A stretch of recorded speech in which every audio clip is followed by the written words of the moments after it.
బద్వేల్లో YCP MLA అభ్యర్థిగా doctor Sudha nomination దాఖలు చేశారు. మొదట ఆమె సిద్ధవటం రోడ్డులోని శ్రీ సీతారాముల దేవాలయంలో ఎంపీ అవినాష్ రెడ్డి, ఎమ్మెల్సీ గోవిందరెడ్డి ఆధ్వర్యంలో ప్రత్యేక పూజలు నిర్వహించారు. ప్రచార రథంపై ప్రజలకు అభివాదాలు తెలుపుతూ ముందుకు సాగారు. ప్రజలు ఎమ్మెల్యేగా తనను గెలిపించాలని డాక్టర్ సుధా ఈ ర్యాలీలో కోరారు. అనంతరం నామినేషన్ పత్రాలను అధికారులకు సమర్పించారు.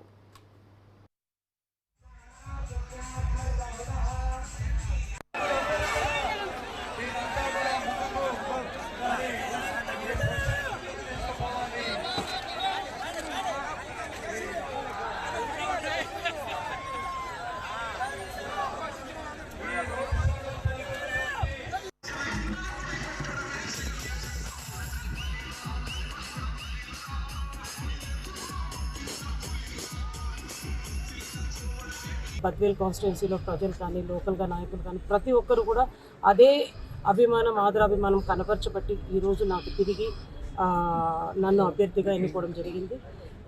సంక్షేమం అభివృద్ధి రెండు కానీ జగనన్న పాలనలో బద్వేల్ కాన్స్టిట్యున్సీలో జరగటం కానీ ప్రతి ఒక్కరు కూడా చూస్తూ ఉన్నారు.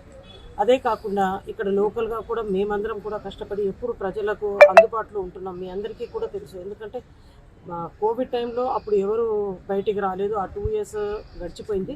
ఆ తర్వాత నుంచి కూడా బై ఎలక్షన్లో ఎన్నికైనప్పటి నుంచి ఇప్పటి వరకు కూడా ప్రతి ఒక్కరం వైఎస్ఆర్సీపీ కార్యకర్తలందరూ ఎప్పుడు ప్రజల్లో అందుబాటులో ఉండే విధంగా కూడా మా జగనన్న ప్రోగ్రామ్స్ అన్ని డిజైన్ చేయటం కూడా మీరు చూశారు. గడప గడపకు మన ప్రభుత్వం కానీ, సురక్ష కానీ, ఆరోగ్య సురక్ష, ఇలా ప్రతి కార్యక్రమంతో కూడా మేము ప్రజలకు చేరువ అయ్యే విధంగా కూడా జగనన్న కార్యాచరణ చేయటం కూడా చూశాను. సో ఈ రోజున నేను ఇంతకుముందు కూడా గతంలో చెప్పాను, జగనన్న ముఖ్యమంత్రి అయినప్పటి నుంచి ఇప్పటి వరకు కూడా ఒక హార్డ్ వర్కింగ్ స్టూడెంట్ మాదిరి Day 1 నుంచి లాస్ట్ ఎగ్జామ్ డేట్ వరకు కూడా చదివే ఒక స్టూడెంట్ మాదిరి ఆయన అన్నీ ప్రిపేర్ అయ్యారు. అదేవిధంగా మమ్మల్ని కూడా పనిచేయించారు. బద్వేల్ కాన్స్టిట్యున్సీలో ప్రజలు కానీ లోకల్గా నాయకులు కానీ ప్రతి ఒక్కరు కూడా అదే అభిమానం ఆదరాభిమానం కనప